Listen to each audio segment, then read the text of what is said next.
Viewers ਫਿਰ ਦੁਬਾਰਾ ਤੁਹਾਡਾ ਸਵਾਗਤ ਹੈ ਪ੍ਰੋਗਰਾਮ ਸੱਚੇ ਸੱਚ ਵਿੱਚ। ਲੀਡਰ ਸਾਹਿਬ ਸਾਡੀ ਅਗਲੀ ਈਮੇਲ ਭਾਈਜਾਨ ਮੁਸਤਫਾ ਜੀ ਦੀ ਹੈ।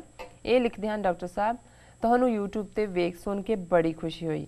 ਮੈਂ ਤੁਹਾਨੂੰ ਬੇਨਤੀ ਕਰਦਾ ਹਾਂ ਕਿ ਜਦੋਂ ਤੁਸੀਂ ਦੋਹਾਂ ਪੰਜਾਬਾਂ ਬਾਰੇ ਵਿਚਾਰ ਕਰਦੇ ਹੋ, ਲੋਕਾਂ ਨੂੰ ਦੱਸੋ ਕਿ ਸਾਡੀ ਸਿਰਫ ਬੋਲੀ ਦੀ ਸਾਂਝ ਹੀ ਨਹੀਂ ਹੈ ਪਰ ਅਸੀਂ ਭਰਾ ਹਾਂ, ਕਿਉਂਕਿ ਸਾਡੀ ਇੱਕ ਦੂਜੇ ਨਾਲ ਖੂਨ ਦੀ ਸਾਂਝ ਵੀ ਹੈ। ਕਦੀ ਹਿੰਦੂ ਰਾਜਿਆਂ ਦੀ ਰਾਜਧਾਨੀ ਕਾਬਲ ਸੀ। ਪੂਰਬੀ ਪੰਜਾਬ ਦੇ ਹਰ ਕਬੀਲੇ ਨਾਲ ਸੰਬੰਧਿਤ 3 ਭਰਾ ਪੱਛਮੀ ਪੰਜਾਬ ਵਿੱਚ ਜ਼ਰੂਰ ਹੋਣਗੇ, ਜੱਟ, ਰਾਜਪੂਤ, ਖੱਤਰੀ ਜਾਂ ਦਲਿਤ। ਮੈਂ ਤੁਹਾਨੂੰ ਆਪਣੇ ਪਰਿਵਾਰ ਬਾਰੇ ਦੱਸਦਾ ਹਾਂ। ਮੇਰੀ ਪਤਨੀ ਰੰਧਾਵਾ ਹੈ, ਸੱਸ ਚੀਮਾ ਹੈ ਅਤੇ ਉਸ ਦੀ ਮਾਂ ਢਿੱਲੋਂ ਹੈ।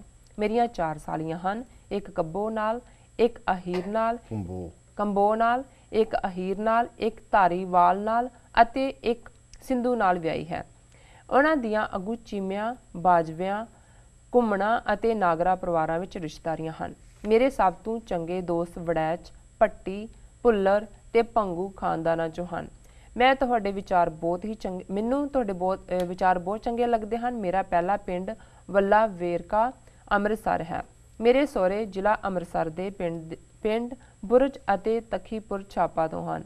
ਅੱਜ ਕੱਲ੍ਹ ਮੈਂ ਤੇ ਮੇਰੀ ਪਤਨੀ ਮਾਨਚੈਸਟਰ ਇੰਗਲੈਂਡ ਵਿੱਚ ਰਹਿੰਦੇ ਹਾਂ। ਰੱਬ ਰਾਖਾ ਜੀ। ਡਾਕਟਰ ਸਾਹਿਬ, ਜਿਵੇਂ ਮੈਂ ਪਹਿਲਾਂ ਕਿਹਾ ਵੀ ਸਾਡੇ ਲਈ ਖੁਸ਼ੀ ਦੀ ਗੱਲ ਹੈ ਕਿ ਇੱਕ ਪਾਸੇ ਇਹ ਦੋ ਸੱਭਿਅਤਾਵਾਂ ਇਸਲਾਮ ਔਰ ਹਿੰਦੂ ਜਿਨ੍ਹਾਂ ਦੀ 1000 ਸਾਲ ਦੀ ਆਪਸੀ ਜਿਹੜੀ ਹੈ ਸਾਈਕੋ ਹਿਸਟਰੀ, ਆਪਸੀ ਵਿਰੋਧਤਾ, ਗੁਲਾਮੀ ਔਰ ਹਾਕਮੀ ਦੀ ਹਿਸਟਰੀ ਰਹੀ ਹੈ ਜੀ, ਪਰ ਦੋਨੋਂ ਹੀ ਅੱਜ ਸਿੱਖਾਂ ਦੇ ਵੱਲ ਜਾਂ ਖਾਲਿਸਤਾਨ ਦੀ ਤਹਿਰੀਕ ਵੱਲ ਜਾਂ ਉਸ ਖਾਲਿਸਤਾਨ ਦੀ ਕਾਇਮੀ ਵੱਲ ਇੱਕ ਜਿਸ ਨੂੰ ਅਸੀਂ ਨੋਸਟੈਲਜੀਆ ਕਹਿੰਦੇ ਹਾਂ, ਨੋਸਟੈਲਜੀਆ ਬੀਤੀਆਂ ਯਾਦਾਂ ਦਾ ਸਮੂਹ ਆਪਸ ਦੇ ਵਿੱਚ ਇੱਕ ਚਾਅ ਦੀ ਗੱਲ ਇਸ ਉਮੰਗ ਨਾਲ ਦੇਖ ਰਹੇ ਨੇ ਜੀ। ਔਰ ਮੈਂ ਸਮਝਦਾ ਵੀ ਚੰਗੀ ਗੱਲ ਹੈ ਵੀ ਜਿਹੜੀ 80ਵਿਆਂ ਦੇ ਵਿੱਚ ਮੀਡੀਆ ਨੇ, 90ਵਿਆਂ ਦੇ ਵਿੱਚ ਫਿਰ ਮੀਡੀਆ ਔਰ ਏਜੰਸੀਆਂ ਨੇ ਇੱਕ ਬਹੁਤ ਜ਼ਿਆਦਾ ਨਫ਼ਰਤ ਦਾ ਦੌਰ ਫੈਲਾਇਆ।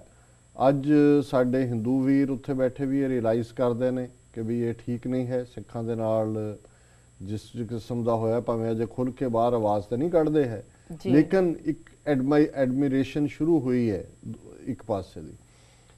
ਮੁਸਲਮਾਨਾਂ ਖਾਸ ਤੌਰ 'ਤੇ ਪਾਕਿਸਤਾਨੀ ਪੰਜਾਬੀ ਭਰਾਵਾਂ ਭੈਣਾਂ ਬਾਰੇ ਤਾਂ ਸ਼ੁਰੂ ਤੋਂ ਹੀ ਮੈਂ ਅਕਸਰ, ਕਿਉਂਕਿ ਮੈਨੂੰ ਤਾਂ ਨਹੀਂ ਕਦੇ ਜਾਣ ਦਾ ਮੌਕਾ ਮਿਲਿਆ, ਪਰ ਜੋ ਮੈਂ ਅਨੁਭਵ ਸੁਣੇ ਨੇ ਜੀ, ਉਹਨਾਂ ਮੁਤਾਬਕ ਜਿਵੇਂ ਮੈਂ ਅੱਗੇ ਵੀ ਦੱਸਿਆ ਸੀ ਵੀ ਕੈਨੇਡਾ ਦਾ ਇੱਕ ਨੌਜਵਾਨ ਜਿਹੜਾ 10-12 ਸਾਲ ਦੀ ਉਮਰ 'ਚ ਭਾਰਤ ਤੋਂ ਆ ਗਿਆ, ਇੱਥੇ ਕੈਨੇਡਾ 'ਚ ਪਲਿਆ ਜੀ, ਤੇ ਉਹਨੇ ਕਿਹਾ ਸੀ ਕਿ ਵੀ ਜੇ ਸਿੱਖਾਂ ਦੀ ਦੁਨੀਆ 'ਚ ਕਿਤੇ ਇੱਜ਼ਤ ਹੈ ਤੇ ਉਹ ਪਾਕਿਸਤਾਨ 'ਚ ਹੈ। ਵੀ ਤੁਸੀਂ ਪਾਕਿਸਤਾਨ 'ਚ ਜਾ ਕੇ ਦੇਖੋ, ਤੁਹਾਨੂੰ ਕਿਵੇਂ ਉਹ ਸਿਰ 'ਤੇ ਚੁੱਕਦੇ ਨੇ, ਕਿਵੇਂ ਆਪਣੀਆਂ ਨਜ਼ਰਾਂ 'ਤੇ ਬਿਠਾਉਂਦੇ ਨੇ ਔਰ ਕਿਸ ਕਦਰ ਬੇਬਾਕ ਜਿਹੜਾ ਉਹਨਾਂ ਦਾ ਤੁਹਾਡੇ ਪ੍ਰਤੀ ਪਿਆਰ ਹੈ ਔਰ ਸੁਹਿਰਦਤ ਹੈ ਜੀ।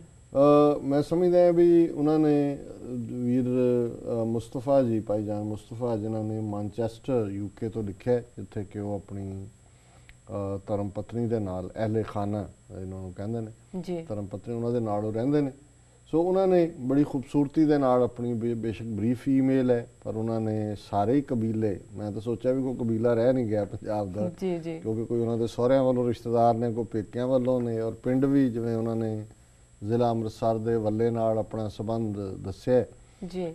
ਔਰ ਉਹਨਾਂ ਨੇ ਕਿਹਾ ਵੀ ਗੱਲ ਇਹੀ ਨਹੀਂ ਹੈ, ਉਹਨਾਂ ਨੇ ਗੱਲ ਬੜੀ ਓਪਨਿੰਗ ਕਾਮੈਂਟ ਕਹੀ ਕਿ ਵੀ ਗੱਲ ਸਾਡੀ ਸਿਰਫ ਬੋਲੀ ਦੀ ਸਾਂਝ ਨਹੀਂ ਹੈ, ਅਸੀਂ ਭਰਾ ਹਾਂ ਜੀ। ਹੁਣ ਭਰਾਵਾਂ ਦੇ ਸੰਬੰਧ ਤਾਂ ਖੂਨ ਦੇ ਨਾਲ ਹੁੰਦੇ ਨੇ, ਕਿਉਂਕਿ ਉਹਨਾਂ ਦੇ ਵਿੱਚ ਹਾਲਾਂਕਿ ਪਹਿਲੀ ਬੋਲੀ ਖੂਨ ਕਹਿੰਦਾ ਸੀ, ਅੱਜ ਕਹਿਣਾ ਹੋਏ ਤਾਂ ਜੀ we have the same DNA ਜੀ। ਅੱਜ ਕਿਉਂਕਿ DNA ਇਹ ਮੰਨਿਆ ਗਿਆ ਵੀ ਖੂਨ 'ਚ ਨਹੀਂ ਹੁੰਦਾ, ਹਰ ਜਿਹੜਾ ਈਵਨ ਸਕਿਨ ਵੀ ਹੈ, ਸਕਿਨ ਦੇ ਵਿੱਚ ਵੀ ਤੁਹਾਡਾ DNA ਔਰ ਉਹ ਜਿਹੜਾ ਤੁਹਾਡਾ ਕਈ ਪੁਸ਼ਤਾਂ ਦਾ ਤੁਰਿਆ ਆਉਂਦਾ ਵਿਰਸਾ ਹੁੰਦਾ ਉਹ ਤੁਹਾਡੇ DNA ਦੇ ਵਿੱਚ ਹੁੰਦਾ, ਉਹੀ ਅੱਗੋਂ ਤੁਰਦਾ ਜੀ। ਔਰ ਅੱਜ ਕੱਲ੍ਹ ਤਾਂ ਕਾਤਲਾਂ ਨੂੰ ਫੜਨ ਲਈ, ਦੂਜਿਆਂ ਨੂੰ ਫੜਨ ਲਈ ਵੀ DNA ਸਭ ਤੋਂ 100% ਐਕਸੈਪਟੇਬਲ ਨੋਰਮ ਹੈ ਅਦਾਲਤੀ ਜਾਂਚ ਦੇ ਵਿੱਚ। ਸੋ ਉਹਨਾਂ ਨੇ ਇਹ ਕਿਹਾ ਵੀ ਪਹਿਲੀ ਗੱਲ ਤਾਂ ਅਸੀਂ ਭਰਾ ਹਾਂ ਕਿਉਂਕਿ ਸਾਡੀ ਖੂਨ ਦੀ ਸਾਂਝ ਹੈ। ਫਿਰ ਉਹਨਾਂ ਨੇ ਕਾਬਲ ਤੋਂ ਗੱਲ ਸ਼ੁਰੂ ਕਰਕੇ ਕਿ ਵੀ ਰਾਜਧਾਨੀ ਸੀ ਹੁਣ ਤੱਕ ਦੀ ਉਹਨਾਂ ਨੇ ਗੱਲ ਕੀਤੀ ਹੈ ਜੀ। ਉਹਨਾਂ ਨੇ ਵੇਰਵਾ ਦਿੱਤਾ ਹੈ, ਪਰਿਵਾਰਾਂ ਦੀ ਸਾਂਝ ਦੀ ਗੱਲ ਕੀਤੀ ਹੈ। ਦੇਖੋ ਮੈਂ ਸਮਝਦਾ ਵੀ ਕੁਝ ਚੀਜ਼ਾਂ ਜਿਹੜੀਆਂ ਇਤਿਹਾਸ ਦੇ ਵਿੱਚ ਬੀਤੇ ਦੇ ਵਿੱਚ ਹੋਈਆਂ ਉਹਨਾਂ 'ਤੇ ਤਾਂ ਸਾਡਾ ਕੰਟਰੋਲ ਨਹੀਂ, ਉਹ ਤਾਂ ਬੀਤ ਗਿਆ ਹੈ। ਹਾਕਮੀ, ਗੁਲਾਮੀ, ਹਮਲੇ, ਜ਼ੁਲਮ ਜੋ ਸਾਡੇ ਇਤਿਹਾਸ ਦਾ ਹਿੱਸਾ ਹੈ, ਜੋ ਕਿਸੇ ਦੇ ਇਤਿਹਾਸ ਦਾ ਹਿੱਸਾ ਹੈ, ਉਹਨੂੰ ਤਾਂ ਅਸੀਂ ਬਦਲ ਨਹੀਂ ਸਕਦੇ।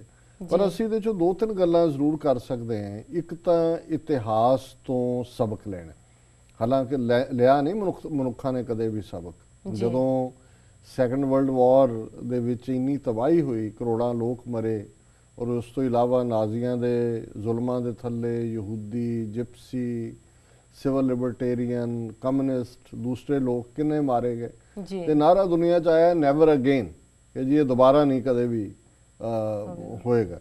ਲੇਕਿਨ ਹੁਣ ਤੁਸੀਂ ਬੇਸ਼ੱਕ ਵਰਲਡ ਵਾਰ ਤਾਂ ਨਹੀਂ ਹੋਈ 1945 ਤੋਂ ਬਾਅਦ, ਪਰ ਮੇਰਾ ਖਿਆਲ ਹੈ ਵੀ ਪਿਛਲੇ 45 ਤੋਂ ਬਾਅਦ ਹੁਣ ਤੱਕ ਪਿਛਲੇ 70 ਸਾਲਾਂ 'ਚ ਜਿੰਨੇ ਲੋਕ ਮਾਰੇ ਗਏ ਦੁਨੀਆ ਭਰ 'ਚ ਅੱਡ-ਅੱਡ ਸਿਵਲ ਵਾਰਸ ਦੇ ਵਿੱਚ ਕਿਤੇ, ਔਰ ਇਹ ਸਾਰੀਆਂ ਇਹੀ ਦੋ ਤਾਕਤਾਂ ਨੇ। ਵਰਲਡ ਵਾਰ ਕਰਾਉਣ ਵਾਲੇ ਵੀ ਇੱਕ ਪਾਸੇ ਜਰਮਨ, ਇੱਕ ਪਾਸੇ ਇੰਗਲੈਂਡ ਹੁੰਦਾ ਸੀ, ਹੁਣ ਇੱਕ ਪਾਸੇ ਅਮਰੀਕਾ, ਇੱਕ ਪਾਸੇ ਸੋਵੀਅਤ ਯੂਨੀਅਨ ਸੀ ਜੀ। ਉਹ ਕੰਬੋਡੀਆ ਹੋਏ, ਉਹ ਕੋਰੀਆ ਹੋਏ, ਵਿਤਨਾਮ ਹੋਏ, ਸਾਊਥ ਅਮਰੀਕਾ ਹੋਏ।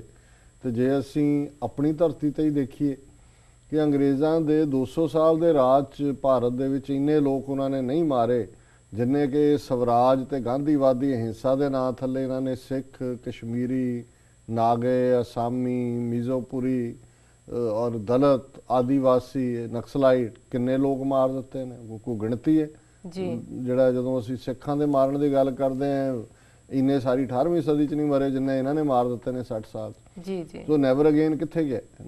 ਸੋ ਅਸੀਂ ਇਹ ਸਮਝਦੇ ਹਾਂ ਵੀ ਇਹ ਇਸ ਕਿਸਮ ਦੇ ਭਾਈਜਾਨ ਮੁਸਤਫਾ ਵਰਗੇ ਚੰਗੇ ਲੋਕ 47 'ਚ ਵੀ ਐਗਜ਼ਿਸਟ ਕਰਦੇ ਸੀ ਜੀ, ਉਸ ਤੋਂ ਪਹਿਲਾਂ ਵੀ ਸੀ, ਮੁਗਲਾਂ ਦੇ ਵੇਲੇ ਵੀ ਸੀ। ਪਰ ਬਹੁਤ ਵਾਰੀ ਇਹ ਜਿਹੜੇ ਨਿੱਜ ਹਿੱਤ ਨੇ ਉਹ ਹਾਵੀ ਹੋ ਜਾਂਦੇ ਨੇ, ਰਾਜੇ, ਰਾਣੇ, ਸਰਕਾਰਾਂ, ਵੋਟਾਂ ਦੀ ਪੋਲੀਟਿਕਸ। ਮੈਂ ਕੱਲ੍ਹ ਹੀ ਆਪਣੇ ਇੱਕ ਮਿੱਤਰ ਨਾਲ ਗੱਲ ਕਰ ਰਿਹਾ ਸੀ ਕੈਲੀਫੋਰਨੀਆ 'ਚ, ਮੈਂ ਕਿਹਾ ਮੈਨੂੰ ਨਜ਼ਰ ਆ ਰਿਹਾ ਵੀ ਇਹ ਪਾਰਲੀਮੈਂਟ ਦੀਆਂ ਚੋਣਾਂ ਨੇ ਅਪ੍ਰੈਲ 'ਚ, ਯੂਪੀ ਦਾ ਜੋ ਹਾਲ ਹੈ, ਬੇਸ਼ੱਕ ਰਾਇਟਸ ਦੇ ਨਾਂ ਥੱਲੇ 100-200 ਮੁਸਲਮਾਨ ਮਾਰਿਆ ਗਿਆ ਹੈ, ਮੁਸਤਫਾਪੁਰ ਦੇ ਵਿੱਚ 1.5 ਲੱਖ ਬੇਘਰ ਹੈ ਜੀ। ਪਰ ਮੈਂ ਕਿਹਾ ਮੈਨੂੰ ਲੱਗਦਾ ਹੈ ਕਿ ਵੀ ਇਹ ਨਰਿੰਦਰ ਮੋਦੀ ਨੂੰ ਜਿਤਾਉਣ ਦੇ ਲਈ ਬਲੱਡ ਬਾਥ ਕਰਨਗੇ ਮੁਸਲਮਾਨਾਂ ਦਾ ਯੂਪੀ ਦੇ ਵਿੱਚ, ਈਸਟਰਨ ਯੂਪੀ 'ਚ ਵੀ ਜੀ। ਔਰ ਕਿਉਂਕਿ 80 ਸੀਟਾਂ ਨੇ ਪਾਰਲੀਮੈਂਟ ਦੀਆਂ, ਔਰ ਇਹਨਾਂ ਨੇ ਮੁਸਲਮਾਨਾਂ ਨੂੰ ਮਾਰ ਕੇ ਹੀ ਹਿੰਦੂਤਵੀ ਲਹਿਰ ਚਲਾਣੀ ਹੈ, ਜਿਵੇਂ ਬਾਬਰੀ ਮਸਜਿਦ ਢਾਹ ਕੇ ਚਲਾਈ ਸੀ।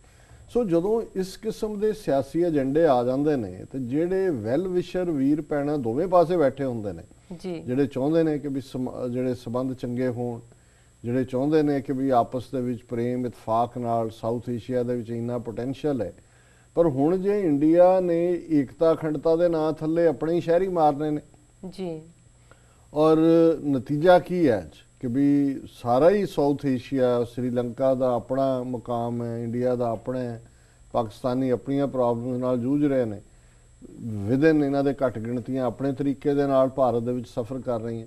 ਸੋ ਕੋਈ ਵੀ ਜਿਹੜੀ ਗੁੱਡਵਿਲ ਦੀ ਗੱਲ ਹੈ, ਜੇ ਇੱਕ ਸਟੈਪ ਕੋਈ ਗੱਲ ਅੱਗੇ ਜਾਣ ਦੀ ਹੁੰਦੀ ਹੈ, 4 ਸਟੈਪ ਪਿੱਛੇ ਆ ਜਾਂਦਾ ਹੈ, ਕਿਉਂਕਿ ਇਹ ਜਿਹੜਾ ਇੱਕ ਤਾਂ ਵਿਚਾਰਧਾਰਕ ਗੱਲ ਹੈ, ਜਿਵੇਂ ਅਖੰਡ ਭਾਰਤ ਦੇ ਕਨਸੈਪਟ ਵਾਲਿਆਂ ਨੂੰ ਕਦੇ ਪਾਕਿਸਤਾਨ ਉਹਨਾਂ ਨੇ ਐਕਸੈਪਟ ਹੀ ਨਹੀਂ ਕੀਤਾ ਜੀ। ਸਿੱਖਾਂ ਨੂੰ, ਮੁਸਲਮਾਨਾਂ ਨੂੰ ਮਲੇਸ਼ ਚਲਾਨਿਆ ਹੋਇਆ ਸੀ, ਸਿੱਖਾਂ ਨੂੰ ਦਹਿਸ਼ਤਗਰਦ ਅੱਤਵਾਦੀ ਐਲਾਨ ਕੇ ਬਾਹਰ ਕਰ ਦਿੱਤਾ ਜੀ। ਸੋ ਅਸੀਂ ਸਮਝਦੇ ਹਾਂ ਵੀ ਫਿਰ ਵੀ ਜਿਹੜੇ ਰੱਬ ਨੂੰ ਮੰਨਣ ਵਾਲੇ, ਇੱਕ ਅੱਲਾ 'ਚ, ਇੱਕ ਵਾਹਿਗੁਰੂ 'ਚ, ਇੱਕ ਰੱਬ 'ਚ ਯਕੀਨ ਰੱਖਣ ਵਾਲੇ ਲੋਕ ਨੇ, ਉਹ ਹਮੇਸ਼ਾ ਹੀ ਚਾਹਣਗੇ ਮਨੁੱਖਤਾ ਦਾ ਭਲਾ ਹੋਏ, ਬੇਮਤਲਬ ਬਲੱਡ ਸ਼ੈਡ ਨਾ ਹੋਏ ਜੀ। ਔਰ ਅਸੀਂ ਜਿਹੜੇ ਭਾਈਜਾਨ ਮੁਸਤਫਾ ਵਰਗੇ ਸਾਡੇ ਵੀਰ ਨੇ ਜਿਹੜੇ ਸਾਨੂੰ ਲਿਖਦੇ ਨੇ, ਲਿਖਿਆ ਉਹਨਾਂ ਨੇ, ਅੱਗੋਂ ਵੀ ਅਸੀਂ ਆਸ ਕਰਾਂਗੇ ਕਿ ਥੋੜ੍ਹੇ ਬਹੁਤ ਕੰਕਰੀਟ ਸਟੈਪਸ ਵੀ ਜਿਹੜੇ ਨੇ ਅਸੀਂ ਲਈਏ।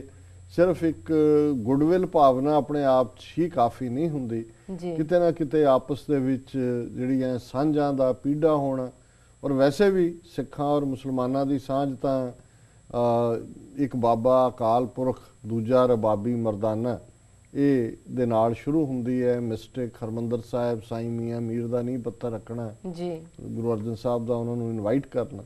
ਸੋ ਸਾਡਾ ਤਾਂ ਉਹ ਇੱਕ ਬੱਝਿਆ ਹੋਇਆ ਅਧਿਆਤਮ ਦੀ ਦੁਨੀਆ 'ਚ ਤਾਂ ਉਹ ਹੈ ਹੀ ਹੈ, ਲੇਕਿਨ ਪੋਲੀਟੀਕਲੀ ਜਿਵੇਂ ਅਸੀਂ ਅੱਗੇ ਵੀ ਕਿਹਾ ਸੀ ਵੀ ਜਿਹੜੀ ਖਾਲਿਸਤਾਨ ਦੀ ਕਾਇਮੀ ਹੈ, ਇਹਨਾਂ ਦੋਨਾਂ ਹੀ ਜਮਨਾ ਪਾਰ ਔਰ ਇਧਰੋਂ ਵਾਘਾ ਪਾਰ, ਇਹਨਾਂ ਦੇ ਵਿਚਾਲੇ ਸਿਵਲਾਈਜੇਸ਼ਨ ਦਾ ਕਾਇਮ ਹੋਣਾ ਜੀ, ਇਹ ਇੱਕ ਬੜਾ ਚੰਗਾ ਇੱਕ ਪੀਸ ਔਰ ਪ੍ਰੋਸਪੈਰਿਟੀ ਦੀ ਗਾਰੰਟੀ ਵਾਲੀ ਗੱਲ ਹੋਏਗੀ ਜੀ। ਸੋ ਇਸ ਤੋਂ ਬਿਨਾਂ ਬਾਕੀ ਤਾਂ ਚਲੋ ਗੁੱਡਵਿਲ ਰਹਿਣੀ ਚਾਹੀਦੀ ਹੈ, ਅਸੀਂ ਇੱਕ ਦੂਜੇ ਪ੍ਰਤੀ ਚੰਗੀਆਂ ਗੱਲਾਂ ਸੋਚੀਏ, ਚੰਗੀਆਂ ਗੱਲਾਂ ਕਹੀਏ ਜੀ ਜੀ। ਲੇਕਿਨ ਇਹ ਗਰਾਊਂਡ ਰਿਐਲਿਟੀ ਹੈ ਕਿ ਜਦੋਂ ਤੱਕ ਪੋਲੀਟੀਕਲੀ ਸਿੱਖਾਂ ਦਾ ਫਿਊਚਰ, ਸਿੱਖਾਂ ਦਾ ਵਰਤਮਾਨ ਉੱਥੇ ਕਾਰਵ ਆਊਟ ਨਹੀਂ ਹੁੰਦਾ ਹੈ, ਅਸੀਂ ਘੱਟੋ ਘੱਟ ਇੰਡੀਅਨ ਸਟੇਟ ਨੂੰ ਚੈਨ ਨਾਲ ਬਹਿਣ ਨਹੀਂ ਦਿਆਂਗੇ। ਇਹ ਗੱਲ ਬਿਲਕੁਲ ਜ਼ਾਹਰਾ ਤੌਰ ਦੇ ਉੱਤੇ ਨਿਸ਼ਚੈਵਾਚਕ ਸੱਚ ਹੈ। ਜੀ ਡਾਕਟਰ ਸਾਹਿਬ, ਤੁਹਾਡਾ ਬਹੁਤ ਬਹੁਤ ਧੰਨਵਾਦ। ਤੁਸੀਂ ਆਪਣੇ ਵਿਚਾਰਾਂ ਦੀ ਰੋਸ਼ਨੀ ਸਾਡੇ ਦਰਸ਼ਕਾਂ ਨੂੰ ਆਈਆਂ ਈਮੇਲਸ ਮੈਸੇਜ ਉੱਪਰ ਪਾਈ।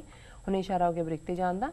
ਵਿਊਅਰਸ, ਵਿਚਾਰਾਂ ਦਾ ਸਿਲਸਿਲਾ ਇਸ ਤਰ੍ਹਾਂ ਚੱਲਦਾ ਰਹੇਗਾ। ਮਿਲਦੇ ਹਾਂ ਛੋਟੇ ਵਕਫੇ ਤੋਂ ਬਾਅਦ।